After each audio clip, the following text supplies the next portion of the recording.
नमस्कार साथियों, मेरा नाम है अशोक पांडे और मेरे चैनल जय अशोक का स्वागत है। फ्रेंड्स, आज हम इंडियन इकोनॉमी मॉड्यूल बी में चैप्टर नंबर 15 स्टार्ट करेंगे। चैप्टर है आपका थ्योरीज ऑफ इंटरेस्ट। इंटरेस्ट यानी ब्याज, जो ब्याज आप कमाते हैं, ब्याज बैंक देता है, बैंक लेता है, उससे रिलेटेड थ्योरीज का डिस्कशन पूरे चैप्टर में करना है। ये पार्ट 1 है। इस पर्टिकुलर लेक्चर में हम क्या देखेंगे, चूँकि इंटरेस्ट की थ्योरी ही है तो हम देखेंगे इंटरेस्ट क्या होता है, फिर classical theory of rate of interest देखेंगे, फिर उसको क्रिटिसिज्म जो मिले, जो उसकी आलोचना की गई, उसके बारे में बात करेंगे। फिर कीन्स ने जो liquidity preference theory of rate of interest दिया, उसके बारे में हम यहाँ पर डिस्कस करेंगे फ्रेंड्स। ओके, तो स्टार्ट करेंगे फ्रेंड्स। इंटरेस्ट सबसे पहले देखते हैं। तो इंटरेस्ट क्या होता है? ब्याज। Interest is the payment made by a borrower for the use of some of money for a period of time. तो ब्याज क्या होता है? ब्याज वो पेमेंट है जिसने पैसा हमसे उधार लिया है। सोचो, किसी व्यक्ति ने अगर हमसे 1 लाख रुपए उधार लिया है 1 ईयर के लिए या 2 ईयर के लिए, तो इस 1 लाख रुपए के बदले में जो 1 साल 2 साल उसने पास पैसा रखा, उसके बदले में वो सर्टन पेमेंट करता है, एक अमाउंट देता है। मान लेते हैं 10,000 रुपये हमको देता है, तो यही जो 10,000 रुपये इसने पेमेंट दी हमें, इसी को ब्याज कहा जाता है। अगर ब्याज ना देता, तो अगर वो पेमेंट ना करता, तो हम पैसे क्यों देते हैं भाई? मैं पैसा क्यों दूँ आपको? तुम 1 लाख रुपए मुझसे लोगे और 1 साल बाद मुझे आफ्टर 1 ईयर आप रिटर्न करेंगे 1 लाख रुपए, तो मैं बिजनेस क्यों करूँ तुम्हारे साथ? मेरा क्या फ़ायदा भाई, क्या फ़ायदा? इसीलिए 1 लाख दिया है तो 1 लाख से ज़्यादा मिलना चाहिए। 1 लाख से जितना ज़्यादा मिलेगा सर, उसे ही इंटरेस्ट कहते हैं, ब्याज कहते हैं। सभी जानते हैं, कोई ज़्यादा डिटेल में डिस्कस करने की जरूरत नहीं है। 4 तरीके की इनकम होती है, 4 तरीके की इनकम होती है। ध्यान दें आप मेरी बात को, ये बड़ी ही काम की बात है। अगर आप पैसे कमाना चाहते हैं तो ये 4 तरीके हैं आपके सामने जिनसे आप पैसे कमा सकते हैं। रेंट से पैसे कमाए जा सकते हैं, वेजेज यानी कि जो हम सैलरी पाते हैं उससे पैसे कमाए जा सकते हैं, प्रॉफिट से पैसे कमाए जा सकते हैं और इंटरेस्ट से पैसे कमाए जा सकते हैं। लगभग हर चीज़ इसी 4 के ही दायरे में आ जाएगी। जैसे सोचो कि सर अपन तो जो है शेयर खरीदेगा, तो भाई शेयर खरीदोगे तो प्रॉफिट से कमाओगे, ठीक है। आपका मन करता है मैं प्लॉट खरीदूंगा, प्लॉट खरीदोगे प्रॉफिट से कमाओगे, ठीक है। एफडी बनवा लोगे इंटरेस्ट से कमाओगे, नौकरी ज्वाइन कर लोगे वेजेस से कमाओगे, ठीक है। बिजनेस खोल लोगे प्रॉफिट से कमाओगे, ठीक है। रेंट घर बनवा दोगे रेंट से कमाओगे, होटल बनवा दोगे रेंट से कमाओगे। तो ये 4 तरीके होते हैं जिनसे हम जो है इनकम जनरेट कर सकते हैं। अब आप देखें कि आप कितने तरीके से रेंट, मतलब कितने तरीके से आप इनकम जनरेट करते हैं। क्या आपने कोई मकान, कोई घर, कोई कमरा रेंट पर दिया है तो एक तरीका हो गया। नौकरी कर ही रहे हैं बैंक में तो ये तरीका तो पक्का आप फॉलो कर रहे हैं। प्रॉफिट कहाँ से हो पाएगा वो आप देख लीजिए। इंटरेस्ट अगर आप एफडी वगैरह करवा दें, पीपीएफ अकाउंट वगैरह में जमा करवा दें तो यहाँ से कमा सकते हैं। तो बैंकर्स मेरे ख्याल से वेजेज हमारे हाथ में होता होगा और शायद सब कुछ ठीक रहे तो इंटरेस्ट वगैरह, या फिर नहीं कमाते, देते तो जरूर ही होंगे। ओडी वगैरह करवा रखी होगी, लोन ले रखा होगा, कार लोन, हाउसिंग लोन, और देते तो जरूर होंगे, कमाए भले ही ना, ठीक है। प्रॉफिट कहाँ से आएगा और रेंट कहाँ से आएगा उसका थोड़ा सा इंतजाम अगर आप करें तो आप अपनी कमाई बढ़ा सकते हैं, ठीक है। उसके बाद में interest can be seen as a combination of the following. Interest को इन 3 चीज़ों का कम्बिनेशन के तौर पर देखा जा सकता है। Payment for the risk, interest जो है, जो रिस्क लिया है आपको 1 लाख रुपए देने का, एक आदमी ने या बैंक ने आपको 1 लाख रुपए दिए हैं, हो सकता है आप 1 लाख रुपए ना लौटाओ, तो एक रिस्क उसने लिया है। Involve in making loan, loan देने में जो उसने रिस्क लिया है उसके बदले में वो इंटरेस्ट ले रहा है। Payment for the trouble involve in making loan, loan देने में उसने जो परेशानी झेली है, कहीं से पैसे लाया होगा, कुछ ना कुछ किया होगा, तो वो भी जो है आपका ट्रबल के लिए भी इंटरेस्ट वो चार्ज करता है। Payment for the use of money and this is also called pure interest, और मनी को यूज करने के लिए जो पेमेंट उसने करी है उसी को प्योर इंटरेस्ट कहा जाता है, ठीक है। तो ये 3 चीज़ों के लिए आपसे इंटरेस्ट बेसिकली चार्ज किया जाता है। प्योर इंटरेस्ट क्या है? मनी को प्रयोग करने के लिए जो चार्ज आपसे लिया उसे प्योर इंटरेस्ट कहेंगे। इसके अलावा जो रिस्क लिया है, जो परेशानी झेली है, उसके लिए भी वो इंटरेस्ट एक तरीके से चार्ज करता है। तो इंटरेस्ट इन 3 चीज़ों का एक कम्बिनेशन होता है। इन्फ्लेशन भी एक इंपॉर्टेंट फैक्टर है यहाँ पर, महंगाई भी एक मुद्दा होगा, ठीक है। इनके अलावा महंगाई भी एक मुद्दा होगा। आगे बढ़ेंगे, छोटी छोटी 2-3 बातें देखते हैं। क्या? Different type of loans have different rate of interest because of trouble involve. अलग अलग तरीके के लोन में अलग अलग रेट ऑफ इंटरेस्ट होता है। क्यों नहीं सभी का रेट ऑफ इंटरेस्ट सेम होता है? क्योंकि अलग अलग रेट ऑफ इंटरेस्ट हम चार्ज इसलिए करते हैं क्योंकि अलग अलग तरीके का रिस्क और परेशानी हम मोल लेते हैं, ठीक है, कोई कस्टमर अच्छा है, उसका ट्रैक रिकॉर्ड अच्छा है तो उसको सस्ते में लोन देते हैं, जिसका ट्रैक रिकॉर्ड खराब उसको महंगे में लोन देते हैं, क्योंकि रिस्क उसके साथ बढ़ चुका है। ठीक है, उसके बाद में rate of interest charge on unsecured loan is higher than that of secured loan. अगर कोई लोन सिक्योर्ड है, कोई चीज बंधक रखी हुई है, गिरवी रखी हुई है, तो सिक्योर्ड लोन हो गया। तो सिक्योर्ड लोन पर इंटरेस्ट कम लिया जाता है और अनसिक्योर्ड लोन पर इंटरेस्ट ज्यादा लिया जाता है। क्यों? क्योंकि इसके डूबने पर हमारे पास कोई बैकअप नहीं है, अनसिक्योर्ड वाले में सिक्योर्ड ही नहीं है, बैकअप नहीं है, तो हमारा पैसा डूब सकता है। इसलिए रेट ऑफ इंटरेस्ट जो चार्ज किया जाता है अनसिक्योर्ड लोन पर ज्यादा लिया जाएगा, सिक्योर्ड लोन पर कम लिया जाता है। The government has to generally offer a higher rate of interest on long term loan than on short term loan. Government भी अगर मान लीजिए बैंकों से लोन लेती है, तो अगर लंबे समय के लिए लोन लेगा, ज़्यादा समय के लिए लोन लेंगे, तो उस पर जो है उसे ज़्यादा रेट ऑफ इंटरेस्ट पे करना पड़ता है, higher rate of interest charge करना पड़ता है देन शॉर्ट टर्म के मुकाबले। शॉर्ट टर्म में अगर लोन लेगा 10 साल, 2 साल, 4 साल के लिए लेगा तो कम रेट ऑफ इंटरेस्ट पे करेगी सरकार, और अगर 30 साल, 50 साल के लिए लोन लेंगे तो ज़्यादा रेट ऑफ इंटरेस्ट मतलब जो है पे करेगी गवर्नमेंट।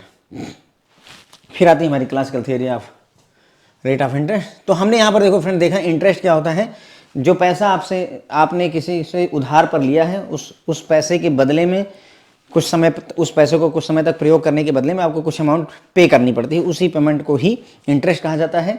4 तरीके की इनकम बताई गई है, रेंट, वेजेज, प्रॉफिट और इंटरेस्ट। उसके बाद में इंटरेस्ट जो है कम्बिनेशन होता है 3 चीज़ों का। पेमेंट, जो रिस्क इन्वॉल्व हुआ है उसके लिए पेमेंट लेता है बैंक, जो परेशानी उसने झेली है, ट्रबल लिया है, उसके लिए पेमेंट लेता है, और साथ ही साथ में मनी का जो तुम प्रयोग कर रहे हो कुछ सर्टेन अमाउंट ऑफ टाइम के लिए, उसके लिए भी जो है इंटरेस्ट यानी कि पेमेंट लेता है। इन सबको मिला करके इंटरेस्ट कहा जाता है। इन्फ्लेशन भी एक इंपॉर्टेंट फैक्टर होता है यहाँ पर। फिर हमने देखा कि अलग अलग तरीके के लोन के लिए अलग अलग रेट ऑफ इंटरेस्ट होता है, क्योंकि अलग अलग रिस्क और ट्रबल उसमें इन्वॉल्व होता है, अलग अलग रिस्क होता है, इसलिए अलग अलग इंटरेस्ट होता है। अगर सिक्योर्ड लोन है तो कम रेट ऑफ इंटरेस्ट होगा, अनसिक्योर्ड है तो ज़्यादा रेट ऑफ इंटरेस्ट होगा। इसी तरीके से अगर लॉन्ग टर्म के लिए लोन लिया गया है तो ज़्यादा रेट ऑफ इंटरेस्ट देना पड़ेगा, कम समय के लिए लोन लिया गया है तो कम रेट ऑफ इंटरेस्ट देना पड़ेगा। अब बात करेंगे classical theory of rate of interest. Classical theory यानी मतलब वही क्लासिकल डांस होते हैं, उसी तरीके से क्लासिकल थ्योरी होती है। तो ये बोलती है थ्योरी कि rate of interest is determined by the equilibrium of demand and supply of saving. Saving मतलब पैसा जो हम बचाते हैं, उसी की सेविंग की डिमांड और सेविंग की सप्लाई में जब सामंजस्य यानी कि समन्वय बैठ जाता है, तो वही उसी से ही रेट ऑफ इंटरेस्ट डिफाइन किया जाता है। ठीक है, और आगे बढ़ेंगे और समझ में आएगा। Interest is a price paid for the supply of saving. Interest क्या होता है? जो पैसा यानी कि जो हमें प्राइस पे करना पड़ता है ताकि हमारे पास सेविंग की सप्लाई आ सके। मतलब लोगों ने पैसे बचाए हैं, उसको बैंक अपने पास बुलाता है तो बदले में इंटरेस्ट पे करता है। और बैंक का उद्देश्य क्या है? To meet the demand for investment. Bank की उद्देश्य क्या है? जनता से हम पैसा क्यों ले रहे हैं और उसको इंटरेस्ट इसलिए दे रहे हैं ताकि जो इन्वेस्टमेंट की डिमांड हम उसको पूरा कर सकें। इन्वेस्टमेंट की डिमांड मतलब कि जो लोग बिजनेस चलाना चाहते हैं उनको हम लोन देना चाहते हैं। तो बेसिकली ये एफडी, आरडी, सेविंग अकाउंट और करंट अकाउंट की बात हो रही है यहाँ पर सप्लाई ऑफ सेविंग में। और डिमांड फॉर इन्वेस्टमेंट में हमारी जो है किसकी बात कर रहे हैं सर हम यहाँ पर? एफडी, आरडी की नहीं, यहाँ पर हम लोन की बात कर रहे हैं। यहाँ पर हम लोन की बात कर रहे हैं। This theory was developed and modified by various renowned economist like Marshall, Fisher and Pigou. तो क्लासिकल जो थ्योरी थी इसको बहुत सारे इकोनॉमिस्ट ने डेवलप करा, मॉडिफाई करा। उनमें से कुछ नाम है मार्शल, फिशर और पिगू के। ठीक है, इसको और भी कई नामों से बुलाया जाता है। Other name of this theory, तो 4 नाम है। तो पहला तो हमने देखा क्लासिकल थ्योरी, दूसरा डिमांड एंड सप्लाई थ्योरी, तीसरा कैपिटल थ्योरी ऑफ इंटरेस्ट, चौथा saving investment theory of interest, 5वां रियल थ्योरी ऑफ इंटरेस्ट।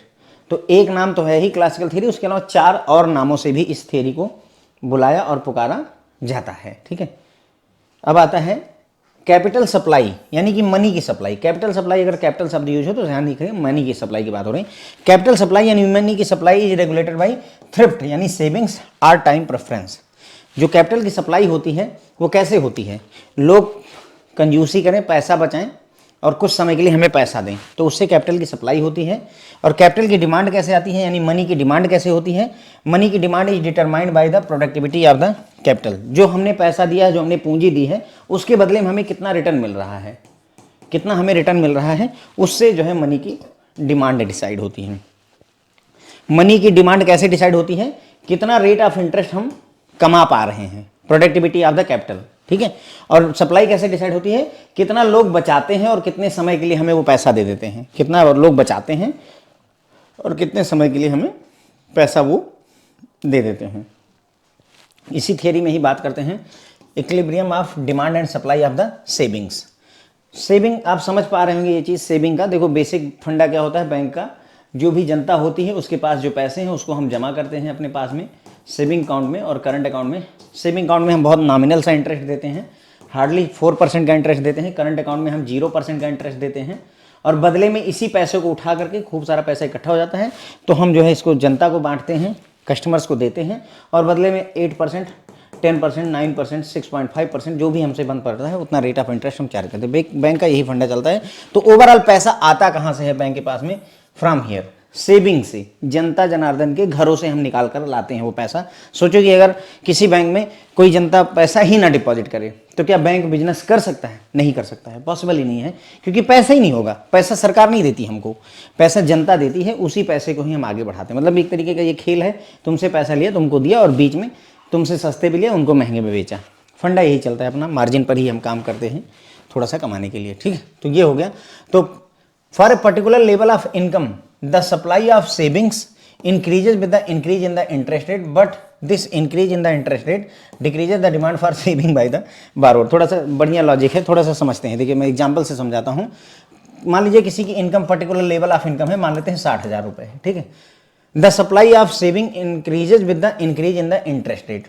जो मानो कि ये व्यक्ति 10,000 रुपये सेव करता था, 50,000 खर्च कर देता था घर परिवार पे, EMI वगैरह कटवा देता था, लेकिन 10,000 बचाता था, उसकी FD या RD करता था। लेकिन बाद में उस समय इंटरेस्ट चल रहा था 6% का FD पे, बाद में पता चला 12% का rate of interest bank offer कर रहा है, डबल हो गया।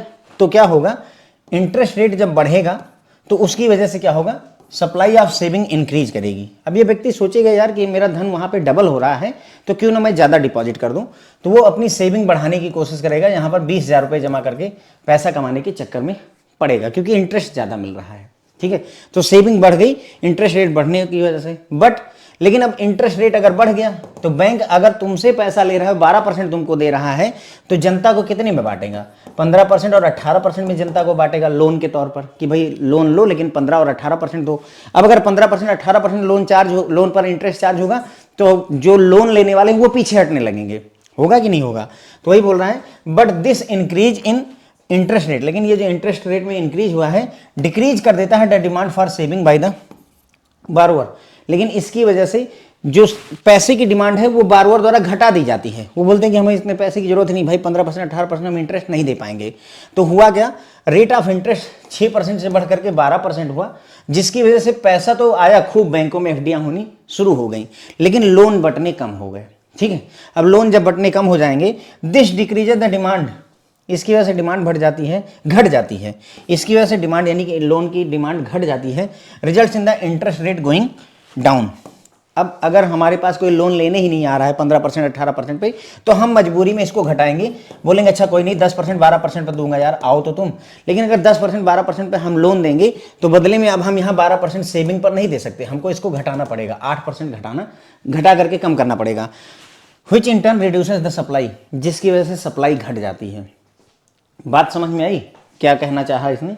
तो ये बोल रहा है कि भाई देखो रेट ऑफ इंटरेस्ट बढ़ता है तो उसकी वजह से बैंकों में पैसा बढ़ जाता है, सेविंग ला करके लोग बैंकों में जमा करते हैं। लेकिन चूंकि रेट ऑफ इंटरेस्ट बढ़ चुका है इसलिए जो है बारोअर अब लोन लेना नहीं चाहता, बारोअर लोन नहीं लेना चाहता है, तो उसकी वजह से डिमांड घट जाती है लोन की। डिमांड घटेगी तो रेट ऑफ इंटरेस्ट अपने आप ही कम करना पड़ेगा ताकि हमारा लोन जाता रहे, जिसकी वजह से फिर से सप्लाई घट जाएगी। यहाँ सप्लाई बढ़ी थी, रेट ऑफ इंटरेस्ट बढ़ने की वजह से खूब पैसा बैंकों में आना शुरू हो गया था। अब देखो यहाँ सप्लाई घट गई, तो मतलब घूम टहल के सिस्टम एक दूसरे को प्रभावित करते हैं, ठीक है। अब ऐसा इंटरेस्ट रेट जिस पर डिमांड और सप्लाई इक्वल होती हैं, the rate at which interest rate at which demand and supply are equal is called equilibrium interest rate. ऐसा इंटरेस्ट रेट जिस पर डिमांड और सप्लाई दोनों इक्वल होती हैं फ्रेंड, उसे इक्विलिब्रियम इंटरेस्ट रेट कहा जाता है। For different level of income there will be different equilibrium in interest rate. अलग अलग इंटरेस्ट मतलब जो है इनकम लेवल के लिए अलग अलग इंटरेस्ट रेट का इक्विलिब्रियम स्टेब्लिश होता है। मतलब कहने का सोचो अगर 60,000 की इनकम है तो हो सकता है कि जो है हमारा इक्विलिब्रियम जो है 6% पर स्टेब्लिश होता हो। अगर 2 लाख रुपए इनकम का ग्रुप लिया जाएगा तो हो सकता है हमारा इक्विलिब्रियम 10% पर स्टेब्लिश हो। 5 लाख पर मंथ लोग कमाने वाले हैं तो उनका जो इक्विलिब्रियम होगा हो सकता है ये जो है 12% 15% पर सेट हो।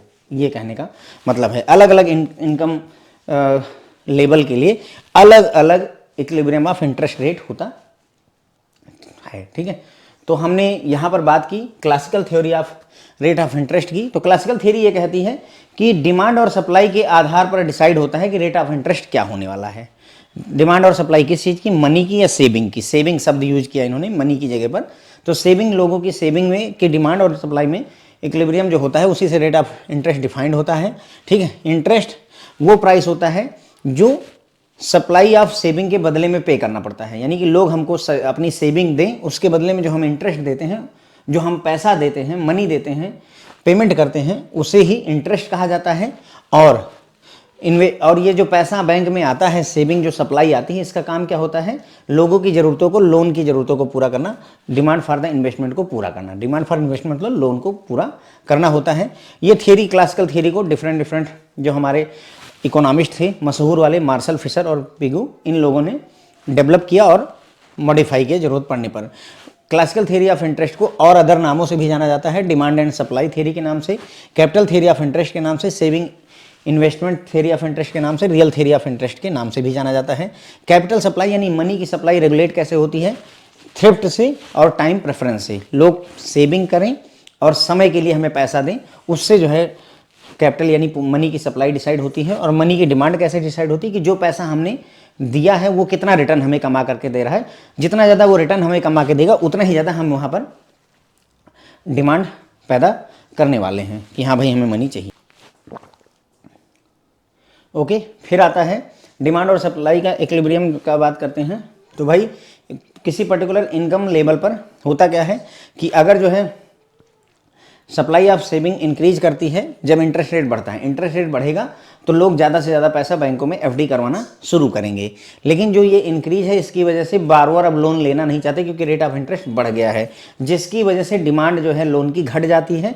अल्टीमेटली रेट ऑफ इंटरेस्ट घट जाता है। पहले इंटरेस्ट बढ़ा था तो ये हालात हुई, अब घट गया मजबूरी में, जिसकी वजह से सप्लाई फिर से पैसे की घट जाती है। इंटरेस्ट रेट जिस पर डिमांड और सप्लाई आपस में इक्वल हो जाते हैं उसे ही इक्विलिब्रियम इंटरेस्ट रेट कहा जाता है।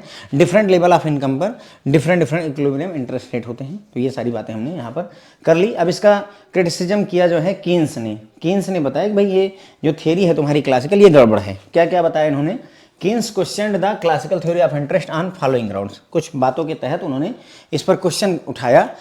According to the Keynes interest is not a reward for saving. Classical theory कहती है कि जो तुम पैसा बचाते हो उसका रिवार्ड है इंटरेस्ट। क्लासिकल थ्योरी कहती है कि जो आप पैसा बचाते हैं, घर में जो 10,000 रुपये बचा लिए खर्चे से, उसे ही उसका जो रिवार्ड है, उसका जो इनाम है, उसे इंटरेस्ट कहा क्लासिकल थ्योरी ने। लेकिन कीन्स बोलते हैं कि ये नहीं, ऐसा नहीं है। कीन्स कहते हैं इट इज मॉनेटरी फिनोमेना, यानी कीन्स के हिसाब से जो इंटरेस्ट है वो प्योरली मॉनेटरी फिनोमेना होता है। And the rate of interest is defined as reward for parting with the liquidity or cash balance. और रेट ऑफ इंटरेस्ट को इन्होंने डिफाइन किया कि भाई जो आप अपनी लिक्विडिटी, जो आपके पास कैश है, जो आपके पास बैलेंस है, उससे जो आप दूर रहते हो उसका इनाम है, उसका इनाम है। ठीक है, क्लासिकल थ्योरी कहती है कि जो तुमने पैसे सेव किए उसका इनाम है इंटरेस्ट। क्लासिकल थ्योरी कहती है कि जो पैसा बचा लिए उसका इनाम है तुम्हारे लिए, बेटा जाओ इंटरेस्ट ले लो। ठीक है, कीन्स कहते हैं नहीं, जो तुम अपने पैसे से इतना दूर रहे हो, अपने पैसे को अपने से जुदा करके रखा है तुमने, उसका इनाम है भाई तुम्हारा जो तुम्हें इंटरेस्ट मिल रहा है। और ये प्योरली मॉनेटरी फिनोमेना होता है। ठीक है, फिर आगे Keynes objected the classical theory that saving and investment are interest elastic. मतलब क्लासिकल थ्योरी कहती है कि जो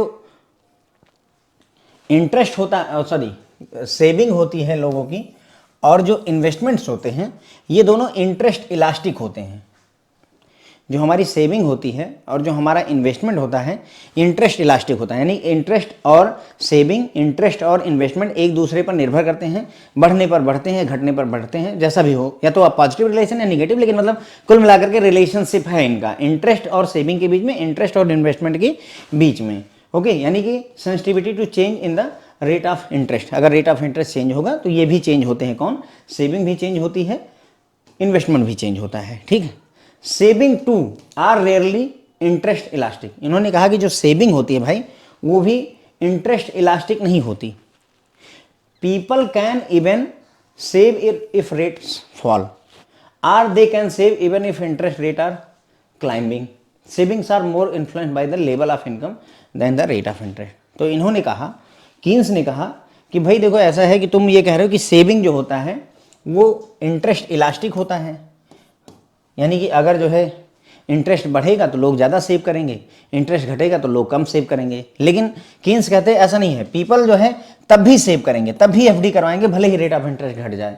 जब 12% का रेट ऑफ इंटरेस्ट होता था एफडी पे तब भी एफडियाँ होती थी, आज 6% का है तो भी एफडियाँ हो रही हैं। तो कहीं ना कहीं कीन्स यहाँ पर सही हैं, लोग तब भी एफडी करवाएंगे अगर इंटरेस्ट रेट बढ़ भी जाए, घटेगा बढ़ेगा तो भी इररिस्पेक्टिव ऑफ दैट वो करेंगे। तो इन्होंने कहा कि जो सेविंग होती है वो जो है ज़्यादा प्रभावित होती है किससे, रेट ऑफ इंटरेस्ट से नहीं, level of income, level of income से, लोग कितना कमा रहे हैं उससे सेविंग ज़्यादा प्रभावित होती है देन की रेट ऑफ इंटरेस्ट क्या चल रहा है। कुछ भी चल रहा हो भाई, रेट ऑफ इंटरेस्ट मेरा, मान लो मेरी सैलरी चल रही है 60,000 की, रेट ऑफ इंटरेस्ट 15% का आ गया एफडी में, मैं क्या कर सकता हूँ, खर्चे ही नहीं पूरे पड़ रहे हैं तो 15% की एफडी कहाँ से करवाऊंगा। लेकिन यदि मेरी सैलरी 60,000 की जगह पर 1 लाख हो जाए, यस, अब मेरे पास कुछ स्पेयर पैसा होगा, मैं उसको इन्वेस्ट करूंगा। तो वही इनका कहने का मतलब है कि सेविंग जो है ज़्यादा प्रभावित होती है कि लोगों के पास इनकम कितनी है देन की रेट ऑफ इंटरेस्ट कितना है। Okay, Keynes stated that investment is more dependent on marginal efficiency of capital and future expectation than interest rate, particularly during the economic slowdown। तो इन कीन्स ने कहा कि जो इन्वेस्टमेंट होता है वो ज़्यादा डिपेंडेंट होता है किस पर, मार्जिनल एफिशिएंसी ऑफ कैपिटल, जो आपने कैपिटल बांटी हुई है उसकी मार्जिनल एफिशिएंसी क्या होती है। सोचो कि हम जनता को 4% पर, जनता से 4% पर जो है पैसा लेते हैं और इसको आगे 6% पर जो है लोन में दे देते हैं, तो हमारा मार्जिन कितना हुआ, 2%, यही मार्जिनल एफिशिएंसी है। तो ये बोलते हैं कि भाई कितना इन्वेस्टमेंट होगा, कितना हम लोन बांटेंगे, वो निर्भर करेगा कि हमारा जो पूंजी है उसकी मार्जिनल एफिशिएंसी कितनी है। हम जनता से 4% पर लेते हैं और इसको जो है फर्दर 12% पर अगर इंटरेस्ट पर चढ़ा दें तो हमारा जो है 8% का प्रॉफिट हो रहा है।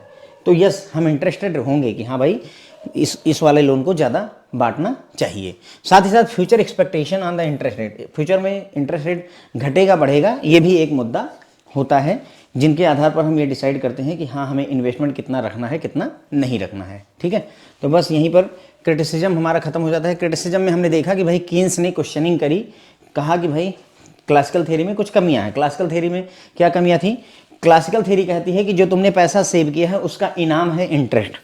कीन्स कहते हैं कि नहीं, जो तुम अपने पैसे से इतना दिन तक दूर रहे उसका इनाम है आपका इंटरेस्ट। अपने पैसे से दूर रहना, अपने आप को संयमित रखना एक तरीके से। ठीक है, कीन्स ने यह भी कहा कि क्लासिकल थ्योरी कहती है कि जो सेविंग है और इन्वेस्टमेंट है ये दोनों इंटरेस्ट इलास्टिक होते हैं, यानी कि सेविंग और इन्वेस्टमेंट दोनों, सेविंग का मतलब वही बैंकों में जो पैसा आता है, इन्वेस्टमेंट का मतलब जो हम बैंक लोन बांटता है। ठीक है, ये दोनों बोला इन्होंने कि ये इंटरेस्ट इलास्टिक होते हैं, यानी कि अगर इंटरेस्ट रेट में चेंजेज आएंगे तो इनमें भी चेंजेज आते हैं, प्लस या माइनस जैसे भी हों। ठीक है, तो उसको भी कीन्स ने बताया कि नहीं, सेविंग अगर देखना चाहो या इन्वेस्टमेंट देखना चाहो तो सेविंग जो है इंटरेस्ट इलास्टिक नहीं होती, यानी कि इंटरेस्ट बढ़ेगा तो लोग ज़्यादा सेव करेंगे, इंटरेस्ट घटेगा तो कम सेव करेंगे, ऐसा सही नहीं है, क्योंकि लोग सेव करेंगे भले ही इंटरेस्ट रेट कम हो जाए या ज़्यादा हो जाए।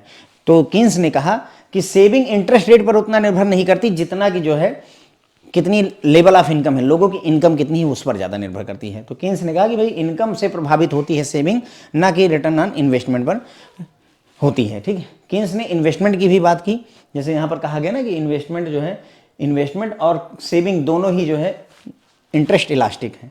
तो सेविंग के बारे में ये जस्टिफिकेशन है, और इन्वेस्टमेंट के बारे में कहा कि कीन्स कहते हैं कि इन्वेस्टमेंट जो है ज़्यादा निर्भर करता है कि जो पूंजी है, जो बैंक ने लोन दिया है उस पर मार्जिनल एफिशिएंसी क्या है, उस पर रिटर्न क्या आ रहा है, और फ्यूचर में इंटरेस्ट रेट का एक्सपेक्टेशन हमारा क्या है, पर्टिकुलरली जब इकोनॉमी स्लो डाउन की तरफ जा रही हो। ठीक है, तो ये हो गई हमारी इनकी विरोध की बातें। अब आ जाता है sir main theory, Keynes liquidity preference theory. Rate of interest पर कीन्स ने लिक्विडिटी प्रेफरेंस थियरी बनाई। तो father of macro economics JM Keynes को कहा जाता है, और फादर ऑफ माइक्रो इकोनॉमिक्स किसे कहा जाता है, चैप्टर नंबर 12 में पढ़ा होगा। अगर ये माइक्रो कह दिया जाए तो एडम स्मिथ हैं, एडम स्मिथ है ना। कौन है इसके, एडम स्मिथ को माइक्रो इकोनॉमिक्स का फादर कहा जाता है। ठीक है, रिवाइज करवा दिया आपको। Father of macro economics JM Keynes को कहा जाता है। इन्होंने एक बुक लिखी थी the journal theory of employment interest and money. ठीक है, journal theory of employment interest and money, ये इनकी बुक है जेएम कीन्स की, याद रखें अगर एग्जाम में पूछ लिया जाए तो। ठीक है, according to J M Keynes the ROI is purely monetary phenomena and it is determined by the demand of money and supply of the money। तो जेएम कीन्स कहते हैं कि रेट ऑफ इंटरेस्ट या रिटर्न ऑन इन्वेस्टमेंट एक ही बात है। जो ROI है वो प्योरली मॉनेटरी फिनोमेना होता है सर। ठीक है, और ये मतलब कैसे डिटरमाइन किया जाता है कि मनी की डिमांड कितनी है और मनी की सप्लाई कितनी है, उसी से डिटरमाइन किया जाता है कि रेट ऑफ इंटरेस्ट क्या रहने वाला है। डिमांड और सप्लाई के आधार पर ही डिसाइड होता है कि रेट ऑफ इंटरेस्ट क्या रहने वाला है। ठीक है, इस थ्योरी को और भी नाम से लिक्विडिटी प्रेफरेंस थ्योरी के नाम से भी जाना जाता है। देखिए यहाँ लिखा भी है, इस थ्योरी को लिक्विडिटी प्रेफरेंस थ्योरी के नाम से भी जाना जाता है। अब जो कीन्स ने जो कॉन्सेप्ट दिया है हमें, उसके लिए उन्होंने 2 एसेट इकोनॉमी की बात की। समझते हैं इस बात। देखो यहाँ पर demand for money in 2 asset economy, Keynes ने रेट ऑफ इंटरेस्ट को समझाने के लिए ऐसा माना कि हमारे मतलब सिस्टम में सिर्फ 2 ही एसेट हैं जहां पर पैसा इन्वेस्ट किया जा सकता है। तो उन्होंने to explain how rate of interest is determined, Keynes assumed that there are only 2 assets where people can keep their portfolio balance. तो कीन्स ने ये माना, एजम्पशन करी कि भाई सिर्फ 2 ही एसेट हैं, 2 ही टाइप के एसेट हैं जहां पर पैसा आप इन्वेस्ट कर सकते हैं। ऐसा माना रिटर्न ऑन इन्वेस्टमेंट को एक्सप्लेन करने के लिए इस थ्योरी के तहत। ठीक है, कौन कौन से 2 एसेट हैं, 2 एसेट हैं, money in the form of currency, एक तो cash, money in the form of currency यानी कैश, या करंट अकाउंट, करंट अकाउंट में पैसा रखा जाए जिसपे कोई इंटरेस्ट नहीं आता है, और दूसरा लॉन्ग टर्म बॉन्ड। इन्होंने माना कि 2 एसेट हैं, एक व्यक्ति है उसका 2 विकल्प हैं, पैसे को वो चाहे तो कैश के रूप में रखे या करंट अकाउंट में डिपॉजिट कर दे, या दूसरा तरीका वो लॉन्ग टर्म बॉन्ड में इन्वेस्ट कर दे। 2 ही विकल्प इन्होंने दिए, तीसरा विकल्प नहीं दिया। और इन्हीं दोनों के आधार पर उन्होंने समझाने का प्रयास किया कि कब पैसा आप रखेंगे, कब बॉन्ड में डालेंगे, वो सारी चीजें यहां पर एक्सप्लेन करने का पूरा फुल प्रयास किया गया है। Demand for money by people depend on how they decide to balance their portfolio between money and bond. तो डिमांड फॉर मनी जो है, लोगों के द्वारा डिमांड कितनी होगी मनी की, वो निर्भर करता है कि वो अपने पोर्टफोलियो को कैसे बैलेंस करते हैं मनी और बॉन्ड के बीच में। मनी का मतलब वही ये करेंसी के फॉर्म में और बॉन्ड के बीच में। ठीक है, तो मनी की डिमांड कितनी रहने वाली है वो डिपेंड करेगा कि लोग कितना पैसा मनी यानी कैश के रूप में रखते हैं, कितना पैसा बॉन्ड में लगाते हैं। ठीक है, बॉन्ड की बात चल रही है तो बॉन्ड के बारे में थोड़ा सा समझ लेते हैं। Note, the rate of interest and bond prices are inversely related. ध्यान रखें, रेट ऑफ इंटरेस्ट और बॉन्ड का प्राइस इनवर्सली रिलेटेड है, उल्टा होता है। यानी अगर रेट ऑफ इंटरेस्ट जो है नीचे जाएगा तो बॉन्ड का प्राइस ऊपर जाएगा, उल्टा चलता है। रेट घटेगा, प्राइस बढ़ेगा, अगर रेट बढ़ेगा तो प्राइस घटेगा। ये बात आप क्लियर रखिए। कहने मतलब सोचो कि अगर जो है 6% का रेट ऑफ इंटरेस्ट है और किसी बॉन्ड का प्राइस 1000 रुपये है, तो अगर जो है 5% का रेट ऑफ इंटरेस्ट होगा तो इसका प्राइस क्या होगा। तो देखो ध्यान दो, अगर रेट ऑफ इंटरेस्ट कम हुआ है तो बॉन्ड का प्राइस ज़्यादा होगा, यानी 1000 से ज़्यादा होगा, 1000 से ज़्यादा होगा, 1000 से ज़्यादा ही होगा। यही तो है। If the rate of interest fall, देखो रेट ऑफ इंटरेस्ट फॉल कर गया, गिर गया, 6 से 5 हो गया, तो बॉन्ड का प्राइस गो अप, ऊपर जाएगा, यानी 1000 से ऊपर जाएगा। अब अगर मान लो रेट ऑफ इंटरेस्ट 6% है और बॉन्ड का रेट ऑफ इंटरेस्ट जो है मान लो 8% हो जाता है, फॉर एग्जाम्पल बॉन्ड का रेट ऑफ इंटरेस्ट 8% हो जाता है, तो पहले 6% था, अब 8% है, 6% से 8%, तो रेट ऑफ इंटरेस्ट बढ़ गया, तो प्राइस उल्टा, रेट ऑफ इंटरेस्ट बढ़ा है तो प्राइस घटेगा, यानी जो प्राइस होगा वो 1000 रुपीज़ से माइनस हो जाएगा, 1000 रुपीज़ से कम ही होगा।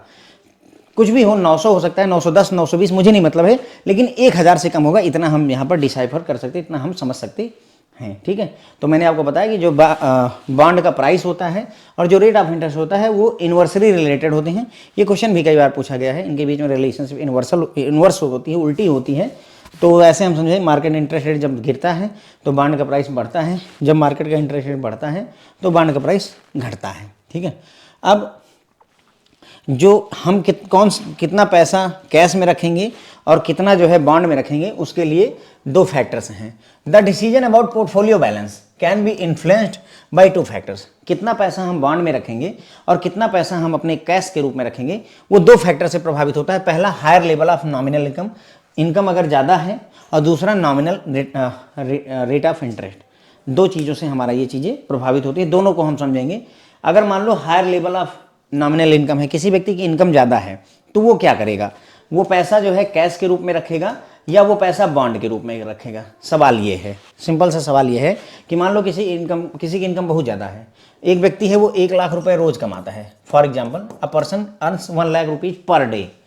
तो आपको क्या लगता है, वो बॉन्ड में इन्वेस्ट करेगा कि कैश रखेगा? सोच के देखिए। मैं 1 लाख रुपए रोज कमाता हूं तो मुझे बॉन्ड सॉन्ड में जाने की क्या जरूरत है? कैश रखे रहो, धुआंधार खर्चा करो, ठीक है, जहां जरूरत पड़े। क्योंकि भाई अगर इतना कमा रहा हूं तो खर्चूंगा भी जम करके, तो बॉन्ड में रख करके तो नहीं खर्च पाऊंगा ना। तो मैं कैश ज़्यादा रखना प्रेफर करूंगा। सिंपल सी बात है, आप खुद ही सोच करके ये बात देखें मेरी, ठीक है। हाँ, अगर कम कमा रहा होता तो मैं एफडी करवाने और बॉन्ड में इन्वेस्ट करने की जरूर सोचता। ज़्यादा कमा रहा हूं तो इतना कोई कंसर्न नहीं होता है, ठीक है। तो वही कह रहा है, if the nominal income is higher if nominal income is higher then people would want to hold more cash. अगर नॉमिनल इनकम ज़्यादा है तो लोग कैश ज़्यादा अपने पास रखना पसंद करते हैं। दिस इज बिकॉज, ऐसा क्यों होता है? आप ट्रांजेक्शन मोटिव, ऐसा ट्रांजेक्शन मोटिव की वजह से होता है कि हमारा उद्देश्य ट्रांजेक्शन करने का होता है। According to which, transaction motive के हिसाब से, at higher level of nominal income, जब इनकम ज़्यादा होती है, the purchase by people in their daily life will be relatively high. तो उस केस में लोगों की डेली लाइफ में जो परचेज है वो ज़्यादा होती है, ठीक है, which requires more money to be kept as cash for the transaction purpose। तो वो चाहता है कि भाई ज़्यादा कैश रखो ताकि ट्रांजैक्शन हो सके, ठीक है। एक यूट्यूब पर वीडियो आपने देखा होगा, उसमें वो बोलता है कि आप जैसे आप किसी की गर्लफ्रेंड बने तो उसके लिए कितना कमाए वो व्यक्ति, तो बोलती है कि सर कम से कम महीने का 30 लाख तो उसे कमाना ही चाहिए, इससे कम में मेरा गुजारा ही नहीं होगा, क्योंकि मुझे हर दूसरे तीसरे महीने फॉरेन ट्रिप करनी है, डिजाइनर बैग्स खरीदने हैं, शॉपिंग करनी है, पब जाना है एंड ऑल एवरीथिंग। तो ऐसे केस में वो बेचारा बॉन्ड में कहाँ पैसा लगा देगा, है ना। अगर उसको जो है गर्लफ्रेंड को संभालने के लिए 30 लाख रुपए कमाने पड़ रहे हैं तो बॉन्ड में कहाँ रखेगा? उसको क्या जरूरत है? उसको जरूरत है ट्रांजैक्शन मोटिव मेंटेन करके रहे भाई, कि तुम मांगो हम पैसा दें, लो 2 लाख ले जाओ आज उड़ा के आओ, अगले दिन आओ 5 लाख ले जाओ उड़ा के आओ। That's why cash necessary. Just an example आपको दिया है समझाने के पर्पज से, ठीक है। ट्रांजैक्शन मोटिव, तो यहाँ तक की बात मेरे ख्याल से हम कर लें अगर दोबारा से तो अच्छा रहेगा। तो देखो, हमने ये बात आपको बताई कि केन्स लिक्विडिटी प्रेफरेंस थियरी जो है रेट ऑफ इंटरेस्ट की है, इन्हें फादर ऑफ माइक्रो इकोनॉमिक्स कहा जाता है। मैक्रो इकोनॉमिक्स के फादर जेम्स केन्स को कहा जाता है। इनकी बुक का नाम है general theory of employment, interest and money. Sorry, James Keynes ने कहा कि जो रेट ऑफ इंटरेस्ट होता है वो प्योरली मॉनेटरी फिनोमेना है और ये निर्भर करता है कि मनी की सप्लाई और डिमांड कितनी है, डिमांड और सप्लाई पर ही निर्भर करता है। उसी के आधार पर डिसाइड किया था कि रेट ऑफ इंटरेस्ट क्या रहने वाला है, और इस थ्योरी को लिक्विडिटी प्रेफरेंस थ्योरी के नाम से भी जाना जाता है, ठीक है। Demand for money to asset economy में तो केन्स ने मनी की डिमांड को डिसाइड करने के लिए ये एजम्पशन करी कि 2 ही एसेट हैं जिनमें लोग अपना पोर्टफोलियो का बैलेंस रख सकते हैं, यानी अपना पैसा रख सकते हैं 2 ही एसेट में। और वो 2 एसेट कौन से बताएं? एक तो कैश के रूप में, money in the form of currency या करंट अकाउंट में, दोनों कैश ही मान लीजिए, और दूसरा लॉन्ग टर्म बॉन्ड में, ठीक है। बॉन्ड अब जो है डिमांड फॉर मनी जो है लोगों की डिपेंड करेगी कि वो कैसे जो है कितना पैसा मनी यानी कैश के रूप में रखते हैं, कितना पैसा बॉन्ड के रूप में रखते हैं, उससे डिसाइड होती है मनी की डिमांड। अब यहाँ पर बॉन्ड की बात हो रही तो एक काम की बात यहाँ पर सीखनी जरूरी है कि रेट ऑफ इंटरेस्ट और बॉन्ड के प्राइस में उल्टी रिलेशनशिप होती है, इन्वर्स रिलेशनशिप होती है। अगर रेट ऑफ इंटरेस्ट बढ़ेगा तो बॉन्ड का प्राइस घटेगा, अगर रेट ऑफ इंटरेस्ट घटेगा तो बॉन्ड का प्राइस बढ़ेगा। उल्टा चलता है, एक घटेगा दूसरा बढ़ेगा, प्राइस घटा इंटरेस्ट बढ़ा, उल्टा, ठीक है। तो ये बात हमने यहाँ पर समझ और सीख ली। फिर उन्होंने बताया कि जो पोर्टफोलियो का बैलेंस है उसमें कितना पैसा बॉन्ड में रखना है और कितना पैसा कैश में रखना है, ये दो फैक्टर से प्रभावित होता है। पहला high level of nominal income से, दूसरा नॉमिनल रेट ऑफ इंटरेस्ट से। दो चीज़ों से प्रभावित होता है। पहला हमने देखा कि हाई लेवल ऑफ नॉमिनल अगर इनकम होती है तो उस केस में लोग जो है ज़्यादा कैश रखना चाहते हैं, बॉन्ड में इन्वेस्ट नहीं करना चाहते हैं। क्यों? क्योंकि उनका ट्रांजैक्शन मोटिव होता है। ट्रांजैक्शन मोटिव होता है यानी कि वो ट्रांजैक्शन करना चाहते हैं, उसके लिए उन्हें कैश की ज़रूरत होती है। अगर आप ज़्यादा कमाएंगे तो आपकी परचेजिंग भी ज़्यादा होगी, ज़्यादा खर्चे करेंगे। विश्वास करिए, हमारा और आपका नहीं है। जो बड़े बड़े क्रिकेटर हैं, विराट कोहली वगैरह, 2.5 लाख रुपए का तो पानी पी जाते हैं एक बोतल का, करेक्ट है ना? तो उनकी परचेजिंग ज़्यादा है, so they need more cash than bond. फिर आता है नॉमिनल रेट ऑफ इंटरेस्ट। देखो दो फैक्टर थे जो प्रभावित कर रहे थे। Higher level of nominal income discuss कर लिया। नॉमिनल इनकम अगर ज़्यादा है तो कैश ज़्यादा रखेंगे, बॉन्ड नहीं रखेंगे या कम रखेंगे। अब अगर रेट ऑफ इंटरेस्ट जो है नॉमिनल है तो उस केस में क्या होगा? इस केस में दो बातें होंगी। Rate of interest, nominal rate of interest के केस में दो बातें होंगी। अगर रेट ऑफ इंटरेस्ट हाई है, अगर रेट ऑफ इंटरेस्ट हाई है, ज़्यादा रिटर्न मिल रहा है, तो उस केस में लोग बॉन्ड में पैसा लगाएंगे और कैश कम रखेंगे। ठीक है, कैश कम होगा, बॉन्ड में ज़्यादा लगाएंगे, क्योंकि रेट ऑफ इंटरेस्ट ज़्यादा है। और अगर जो है मान लो रेट ऑफ इंटरेस्ट कम है, लो है, तो उस केस में लोग बॉन्ड में पैसा नहीं लगाते हैं, कैश ज़्यादा होल्ड करना चाहते हैं। ठीक, जस्टिफिकेशन भी दूंगा, लेकिन ऐसे समझिए रेट ऑफ इंटरेस्ट अगर ज़्यादा है, ठीक है, if rate of interest is higher then hold more bonds than cash. अगर रेट ऑफ इंटरेस्ट ज़्यादा है तो ज़्यादा बॉन्ड रखिए और कैश कम रखिए। क्यों? क्योंकि आपको रिटर्न अच्छा मिलेगा। रेट ऑफ इंटरेस्ट ज़्यादा चल रहा है तो रिटर्न अच्छा मिलेगा। अगर रेट ऑफ इंटरेस्ट ज़्यादा है तो बॉन्ड का प्राइस कम होगा। उल्टा चलता है ना, मैंने आपको बताया था रेट ऑफ इंटरेस्ट और बॉन्ड के प्राइस में उल्टा रिलेशन होता है। ठीक है, तो रेट ऑफ इंटरेस्ट अगर ज़्यादा है तो ज़्यादा बॉन्ड होल्ड करिए, कैश कम होल्ड करिए। और अगर जो है रेट ऑफ इंटरेस्ट कम है, अगर रेट ऑफ इंटरेस्ट कम है तो ज़्यादा कैश रखिए और बॉन्ड कम रखिए, कैश ज़्यादा रखिए। रेट ऑफ इंटरेस्ट ज़्यादा है तो हम क्या करेंगे? रेट ऑफ इंटरेस्ट अगर ज़्यादा है तो बॉन्ड में इन्वेस्ट कर देंगे। अगर रेट ऑफ इंटरेस्ट कम है तो हम क्या करेंगे? कैश में रखेंगे, बॉन्ड में इन्वेस्ट नहीं करते हैं। दोनों बातों को थोड़ा डिटेल में समझते हैं, actual reason behind it. At higher rate of interest the holder of money can earn more income by holding bonds instead of holding cash या मनी। तो अगर रेट ऑफ इंटरेस्ट ज़्यादा है तो आदमी ज़्यादा कमा सकता है अगर वो बॉन्ड को जो है खरीद ले देन कि वो कैश के रूप में रखे। At higher rate of interest the demand of money for speculative motive is less, so they hold more bond. तो जब रेट ऑफ इंटरेस्ट ज़्यादा होता है तो स्पेकुलेटिव पर्पज के लिए, स्पेकुलेटिव मोटिव के लिए, अभी देखो हमने देखा था ट्रांजैक्शन मोटिव, अब स्पेकुलेटिव मोटिव आ गया है। डिस्कस करेंगे। 3 तरीके के मोटिव होते हैं, ट्रांजैक्शन मोटिव, स्पेकुलेटिव मोटिव और प्रिकॉशनरी मोटिव। तीनों के बारे में इसी लेक्चर में डिस्कस करेंगे। मैं थोड़ा सा स्पेकुलेटिव मोटिव यहाँ पर हल्का सा बता देता हूँ आपको। स्पेकुलेशन यानी जुआ खेलना, बेसिकली ये होता है। स्पेकुलेटिव मोटिव मतलब जुआ खेलना। हमें उम्मीद है कि कहीं से पैसा ज़्यादा आ जाएगा, तो उसके लिए जब हम बिजनेस करें या उसके लिए जो ट्रांजैक्शन करें उसके लिए पैसा बचा के रखें, तो स्पेकुलेटिव मोटिव है। जैसे उदाहरण के तौर पर हमको लग रहा है कि हमने कोई प्लॉट 7 लाख का खरीदा है, तो ये हो सकता है कि 3 महीने में रेलवे की लाइन वहाँ से गुजरने वाली है, तो लोग जो है, या मेट्रो पास हो गई है, तो हो सकता है इसके दाम तुरंत ही बढ़ करके 10 लाख रुपए हो जाएं। तो हमने एक उम्मीद की, एक स्पेकुलेशन लिया है, एक स्पेकुलेशन है हमारा कि हाँ बात बन सकती है। ठीक है, तो उस केस में हम क्या करेंगे? पैसा अपने पास बचा करके रखेंगे। ठीक है, तो स्पेकुलेटिव मोटिव के लिए जुआ खेलने जैसा। हमको लगता है कि अभी 10 रुपये का शेयर है रिलायंस के, जो धीरू अंबानी, मुकेश नहीं, अनिल अंबानी की कंपनी गड़बड़ चल रही है। ठीक है, वो परेशानी से गुजर रहे हैं, उनका शेयर मान लो 10 रुपये का है। हमको लगता है कि नहीं अभी हालात सुधरने वाले हैं, हो सकता है कि जो ये शेयर 100 रुपये का पहुंच जाए। तो एक स्पेकुलेशन हमने लिया कि नहीं लिया कि 10 का शेयर 100 का हो जाएगा, तुरंत प्रॉफिट कमा लूंगा मैं। ठीक है, तो ये इस तरीके के काम जो है स्पेकुलेटिव मोटिव्स होते हैं। ठीक है, तो जब रेट ऑफ इंटरेस्ट ज़्यादा होता है तो उस केस में स्पेकुलेटिव मोटिव के लिए मनी की डिमांड कम रहती है, क्योंकि हम इंटरेस्ट ऑलरेडी ज़्यादा कमा रहे हैं। तो हम ऐसे मतलब ये तो जुआ है ना, गलत भी हो सकता है, तो यहाँ के लिए मनी कम रखते हैं, तो इसलिए हम ज़्यादा बॉन्ड में पैसा इन्वेस्ट करके रखते हैं, बॉन्ड में ज़्यादा पैसा इन्वेस्ट करके रखते हैं। जब रेट ऑफ इंटरेस्ट लो होता है, people want to hold more cash, तो लोग ज़्यादा कैश रखना चाहते हैं। क्यों? Because the price of bond is higher, क्योंकि rate of interest is low, so they don't want to buy bond as they fear that the price of bond will fall in the future, so they hold more cash. समझाता हूँ मैं आपको। देखिए, rate of interest लो है, तो मान लीजिए 5% का रेट ऑफ इंटरेस्ट है।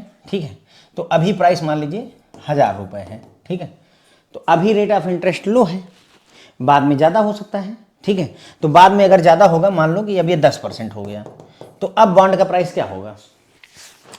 अब अगर इंटरेस्ट बढ़ेगा तो बॉन्ड का प्राइस घटेगा, तो यानी कि ये 1000 से घट जाएगा, 900 रुपये का हो जाएगा बॉन्ड हमारा। यही डर लोगों को सताता है, इसीलिए वो नहीं खरीदना चाहते। देखो, the people want to hold more cash, ज़्यादा कैश रखना चाहते हैं, क्योंकि price of bond is higher, क्योंकि प्राइस ऑफ बॉन्ड इस समय हायर है, इंटरेस्ट कम है, तो बॉन्ड का प्राइस बढ़ा पड़ा है ऑलरेडी, क्योंकि इंटरेस्ट कम है, तो 1000 रुपये है ऑलरेडी, ठीक है, और हो सकता है ना चढ़े, घटेगा ही। तो क्योंकि रेट ऑफ इंटरेस्ट लो है, इसलिए बॉन्ड का प्राइस ज़्यादा है। So they don't want to buy bond, तो इसलिए वो बॉन्ड नहीं करना चाहते, क्योंकि उन्हें डर है, दे fear that price of bond will fall in future, क्योंकि बॉन्ड का प्राइस भविष्य में गिर सकता है। ऑलरेडी कोई चीज़ अगर 6000 रुपये की है, मैक्सिमम उसका दाम 6000 है, तो अब 6010 नहीं हो सकती, तो घटेगी ही, अगर बढ़ नहीं सकती तो घटेगी ही। तो उसी चीज़ का डर सताता है लोगों को, इसलिए वो बॉन्ड नहीं खरीदना चाहते, बल्कि मोर कैश होल्ड करना चाहते हैं, तो वो अपने पास कैश रखते हैं। मेरे ख्याल से अब बात आपको एकदम से क्रिस्टल क्लियर हो जानी चाहिए, ठीक है। तो यहाँ तक हमने सीखा, समझा, जाना। देखो, हमने देखा कि जो है टू एसेट इकोनॉमी में 2 एसेट होते हैं, money in the form of currency और लॉन्ग टर्म बॉन्ड्स, ठीक है। उसके बाद में हमने देखा कि भाई जो है लोग कितना बॉन्ड रखेंगे, कितना कैश रखेंगे, वो 2 चीज़ों से प्रभावित होता है, हायर लेवल ऑफ इनकम से, और दूसरा जो है नॉमिनल रेट ऑफ इंटरेस्ट से, ठीक है। तो हायर लेवल ऑफ इनकम में कैश रखें कि बॉन्ड, कैश रखूँ या बॉन्ड? तो सर कैश रखेंगे, क्योंकि मेरी इनकम बहुत ज़्यादा है, गर्लफ्रेंड के खर्चे पूरे करने के लिए मुझे कैश चाहिए, ठीक है। तो यहाँ पर कैश ज़्यादा रखेंगे, बॉन्ड नहीं रखते या कम रखते हैं, ठीक है। दूसरा केस, ठीक है, ये केस क्लियर। दूसरा case, rate of interest nominal rate of interest, ये ज़्यादा भी हो सकता है और कम भी हो सकता है, 2 केस बन जाएंगे, हाई और लो, 2 केस बन गए। हाई भी, रेट ऑफ इंटरेस्ट हाई भी हो सकता है, रेट ऑफ इंटरेस्ट लो हो सकता है। अगर हाई है तो अब मैं बॉन्ड होल्ड करूं सर या कैश रखूं अपने पास, बताएं। मैं बॉन्ड होल्ड करूं कि कैश अपने पास रखूं? भाई रेट ऑफ इंटरेस्ट ज़्यादा है तो मुझे रिटर्न ज़्यादा मिल रहा है बॉन्ड में, तो मैं बेहतर रहेगा कि बॉन्ड में पैसा लगा दूं, कैश ना रखूं, ठीक है। रेट ऑफ इंटरेस्ट ज़्यादा है, मुझे रिटर्न ज़्यादा मिल रहा है, तो मैं बॉन्ड में लगाऊंगा, रिटर्न ज़्यादा कमा लूंगा। कैश रखे रहूंगा, मेरे पास रखा हुआ कैश कुछ नहीं कमा के देगा, करंट अकाउंट में धरा हुआ पैसा कुछ नहीं कमा के देगा, रखा हुआ पैसा, ठीक है। अब अगर इंटरेस्ट लो है, फिर से अपने आप से पूछिए सर बॉन्ड में लगाएं या कैश रखें, बताओ। अब फिर से पूछिए, अगर रेट ऑफ इंटरेस्ट कम है तो बॉन्ड में लगाऊं या कैश में? सर अब कैश प्रेफर करिए, क्यों? क्योंकि बॉन्ड जो है, अगर रेट ऑफ इंटरेस्ट कम है तो बॉन्ड का प्राइस हाई है, बॉन्ड का प्राइस हाई है, भविष्य में गिरेगा, तो प्राइस गिरेगा तो हमको नुकसान हो जाएगा, ठीक है। तो प्राइस अगर गिरेगा तो हमको नुकसान हो जाएगा, तो हम नुकसान नहीं सहना चाहते, इसलिए हम कैश होल्ड करके रखना चाहते हैं। That's why we hold the cash, इसलिए हम कैश को होल्ड करके रखते हैं, ठीक है। उसके बाद में बस यही इतनी बात सर, अब मैंने आपको पूरा का पूरा यहाँ से लेकर के यहाँ तक डिटेल में समझाई, पर इतनी ही बात है जो मैंने आपको भी यहाँ पर समराइज कर दिया है। फिर 3 तरीके के ट्रांजैक्शन मोटिव होते हैं। In the general theory Keynes distinguish between the 3 motive of holding cash. Cash hold करने के 3 कारण हो सकते हैं, 3 मोटिव हो सकते हैं कैश को होल्ड करने के। ट्रांजैक्शन मोटिव, खूब खर्चा करेंगे, उड़ाएंगे।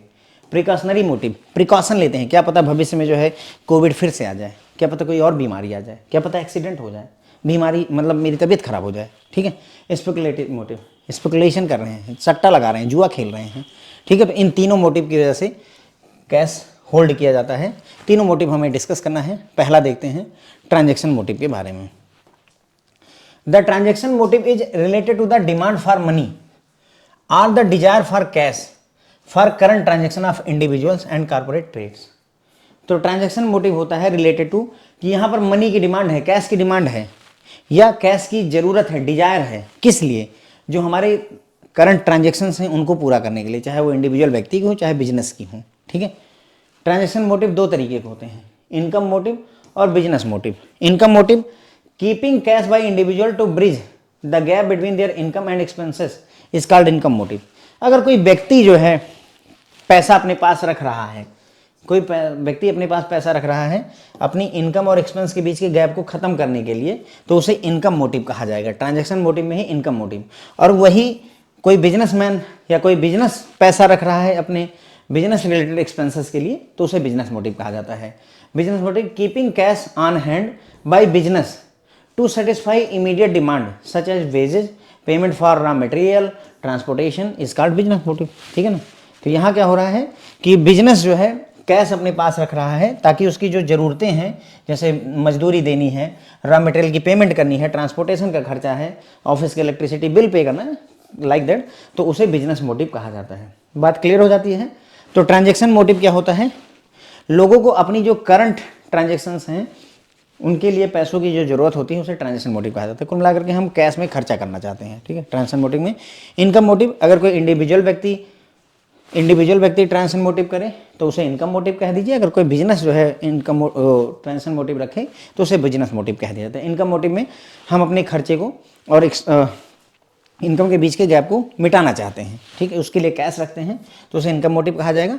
बिजनेस में क्या होता है? बिजनेस मोटिव में बिजनेस जो है अपने पास कैश रखता है ताकि जो इमीडिएट खर्चे हैं उनको पूरा किया जा सके, जैसे किसी को सैलरी देनी है, मजदूरी देनी है, रॉ मटेरियल खरीदना है, ट्रांसपोर्टेशन का चार्ज वगैरह, ये सारी चीज़ें, ठीक है।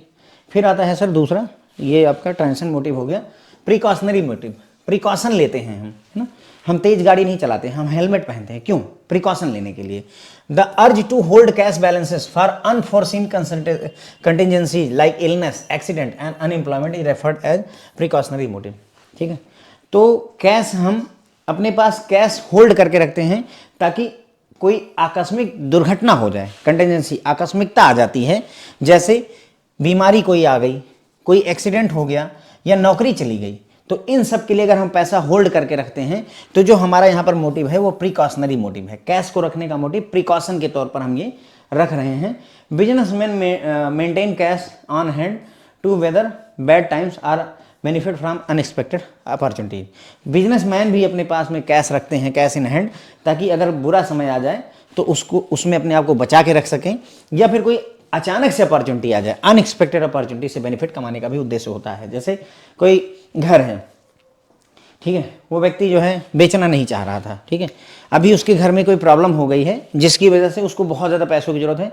फादर की तबीयत खराब है, उसको 60 लाख रुपए की जरूरत है, बंदे को ही नीड्स 60 लाख। अब भाई 60 लाख रुपए चाहिए तो कहाँ से आएंगे? तो उसने सोचा कि घर ही बेच देता हूँ दवा करवाने के लिए। तो अब उसकी इमरजेंसी बन गई, दूसरों का फायदा हो गया, अनएक्सपेक्टेड अपॉर्चुनिटी का अवसर आ गया। अब उसका घर हो सकता है 1 करोड़ रुपए का हो, लेकिन उसको पैसों की जरूरत है, तो यही घर हो सकता है वो 60 लाख में बेच दे क्योंकि उसको पैसों की नीड है, ठीक है। तो ये अनएक्सपेक्टेड अपॉर्चुनिटी जैसी बात बन गई है। अब वही घर वो 60 लाख में, अब अगर कैश इन हैंड होगा तो खटाक से वो व्यक्ति उठा करके उस घर को खरीद लेगा। एक एग्जाम्पल दे रहा हूँ सर, मैं किसी को यहाँ पर निगेटिव वगैरह नहीं कर रहा हूँ, ध्यान दें, सिर्फ उद्देश्य एग्जाम्पल देना है। ऐसा भगवान न करे किसी के साथ हो, जो कुछ भी मैंने एग्जाम्पल में भी बताया है, ठीक है। प्रिकॉशनरी मोटिव में हमने कहा कि जब हम अनफॉर्सीन कंटिजेंसीज के लिए कैश होल्ड करके रखते हैं तो सर उसे प्रिकॉशन मोटिव कैसे, जैसे एक्सीडेंट के लिए, इलनेस के लिए, अनएम्प्लॉयमेंट के लिए, तो ये सारे प्रिकॉशनरी मोटिव्स होते हैं। जैसे LIC करवाई जाती है, वो प्रिकॉशनरी मोटिव ही है हमारा, ओके। बिजनेसमैन जो है अपने पास कैश मेंटेन करते हैं ताकि अगर समय खराब हो उनका तो अपने आप को बचा सकें, या कोई ऐसी अपॉर्चुनिटी मिले, है ना, एक्सपेक्टेड अपॉर्चुनिटी मिले तो उससे फ़ायदा उठा सकें, ठीक है। उसके बाद में आता है sir speculative motive. Speculative motive की बात कर लेते हैं।